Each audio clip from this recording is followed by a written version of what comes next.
అందరికీ నమస్కారం. మన ప్రజాస్వామ్యానికి రెండు చాలా బలమైన స్తంభాలున్నాయి.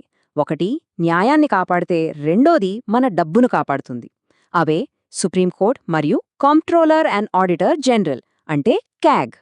రండి ఈరోజు వాటి గురించి, వాటికి మన రాజ్యాంగం ఇచ్చిన సూపర్ పవర్స్ గురించి తెలుసుకుందాం. అసలు మన రాజ్యాంగం న్యాయాన్ని, పారదర్శకతను ఎలా కాపాడుతుంది?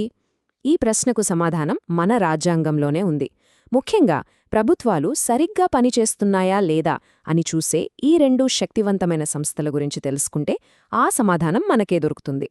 సరే, ఈరోజు మనం ఏం మాట్లాడుకోబోతున్నామంటే, మొదట దేశంలో ఫైనల్ వర్డ్ చెప్పే సుప్రీంకోర్టు అధికారాలను చూద్దాం. ఆ తర్వాత ప్రభుత్వ ఖర్చులకు వాచ్డాగ్ లాంటి కాగ్ గురించి తెలుసుకుందాం. చివరగా ఈ రెండు మన ప్రజాస్వామ్యానికి ఎందుకంత ముఖ్యమో చర్చిద్దాం. సరే, మన మొదటి మూలస్తంభం అదే సుప్రీంకోర్టు. దేశంలో ఎక్కడ న్యాయం జరగకపోయినా చివరి ఆశగా అందరూ చూసేది ఈ అత్యున్నత న్యాయస్థానం వైపే. దీని గురించి ఇప్పుడు చూద్దాం. అసలు ఒక కేసు సుప్రీంకోర్టు దాకా ఎలా వెళ్తుంది? దానికి కొన్ని దారులున్నాయి. రాజ్యాంగానికి సంబంధించిన ఏదైనా పెద్ద ప్రశ్న తలెత్తినప్పుడు, లేదా చాలా ముఖ్యమైన సివిల్ వివాదాలున్నప్పుడు, లేదా చాలా సీరియస్ క్రిమినల్ కేసుల్లో హైకోర్టు మరణశిక్ష విధించినప్పుడు ఇలాంటి సందర్భాలలో అపీల్ చేసుకోవచ్చు. వీటన్నింటినీ మించి ఆర్టికల్ 136 ప్రకారం దేశంలో ఏ కోర్టు తీర్పునైనా సరే స్పెషల్ లీవ్ పిటిషన్ అనే ఒక ప్రత్యేక అనుమతితో విచారించే ఒక అద్భుతమైన అధికారం సుప్రీంకోర్టుకుంది. ఇది చాలా పవర్ఫుల్. సుప్రీంకోర్టు పని కేవలం అప్పీళ్లను విచారించడమే అనుకుంటే పొరపాటే. దానికి కొన్ని స్పెషల్ పవర్స్ ఉన్నాయి. దేశ గతిని మార్చేంత శక్తివంతమైనవి. అవేంటో ఇప్పుడు చూద్దాం. చూడండి, సుప్రీంకోర్టులో ఉన్న ఒక అద్భుతమైన విషయం ఏంటంటే, తప్పు జరిగితే దాన్ని సరిదిద్దుకునే శక్తి కూడా దానికుంది. ఆర్టికల్ 137 ప్రకారం అది ఒకసారిచ్చిన తీర్పును కూడా మళ్లీ సమీక్షించగలదు. అంతేనా? కాదు, దేశాధ్యక్షుడికి ఏమైనా పెద్ద చట్టపరమైన సందేహాలు వస్తే ఆర్టికల్ 143 కింద సలహా కూడా ఇవ్వగలదు. ఇంకా కోర్టు ఎలా నడవాలో తన రూల్స్ తానే పెట్టుకోగలదు. ఈ రిట్ జారీ అధికారం గురించి చెప్పాలంటే, పౌరుల హక్కులకు ఏ చిన్న ఆటంకం కలిగినా కోర్టు నేరుగా ప్రభుత్వానికి ఆర్డర్స్ ఇస్తుంది. ఇదే కదా నిజమైన స్వేచ్ఛ అంటే. ఆర్టికల్ 141 ఈ ఒక్క వాక్యం ప్రాముఖ్యత ఎంత చెప్పినా తక్కువే. దీని ప్రకారం సుప్రీంకోర్టు ఒక తీర్పు ఇచ్చిందంటే అది ఆ ఒక్క కేసుకి సంబంధించింది మాత్రమే కాదు, అది దేశంలో ఉన్న అన్ని కోర్టులకు వర్తిస్తుంది. సింపుల్గా చెప్పాలంటే సుప్రీంకోర్టు తీర్పే ఈ దేశ చట్టం. చూసారా కోర్టుకు ఎంత పవరుందో?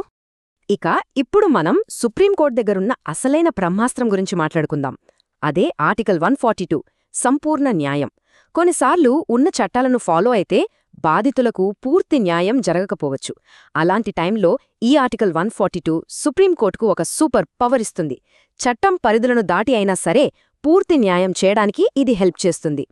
ఒక్కసారి ఆలోచించండి. ఒక బాధితుడికి న్యాయం జరగాలి, కానీ ఉన్న చట్టాలు దానికి సరిపోవట్లేదు. అప్పుడు పరిస్థితేంటి? అప్పుడే ఆర్టికల్ 14 రంగంలోకి దిగుతుంది. చట్టాల్లో గ్యాప్సున్నప్పుడు, లేదా ఒకరికి అన్యాయం జరిగిందని కోర్టుకు అనిపించినప్పుడు న్యాయాన్ని నిలబెట్టడానికి సుప్రీంకోర్టు ఈ అధికారాన్ని వాడుతుంది. సరే, ఇప్పటిదాకా మనం న్యాయ పర్యవేక్షణ గురించి చూశాం. ఇప్పుడు కాయిన్కి రెండో వైపు చూద్దాం. అదే ఆర్థిక పర్యవేక్షణ.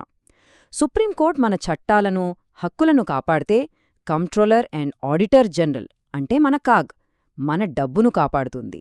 ఈ రెండు వేర్వేరు, కానీ రెండూ మన ప్రజాస్వామ్యానికి చాలా చాలా ముఖ్యం.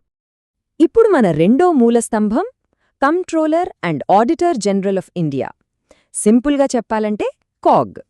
ఈ సంస్థ మనందరి డబ్బుకు అంటే ప్రజాధనానికి వాచ్డాగ్ లాగా ఎలా పనిచేస్తుందో ఇప్పుడు చూద్దాం.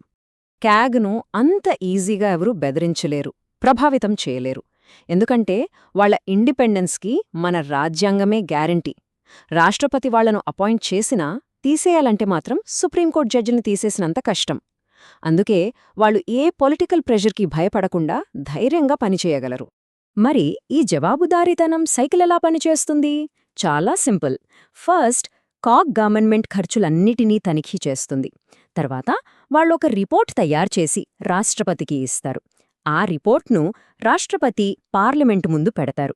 ఇక అప్పుడు ప్రభుత్వం ఖర్చు పెట్టిన ప్రతి రూపాయికి లెక్క చెప్పాల్సిందే.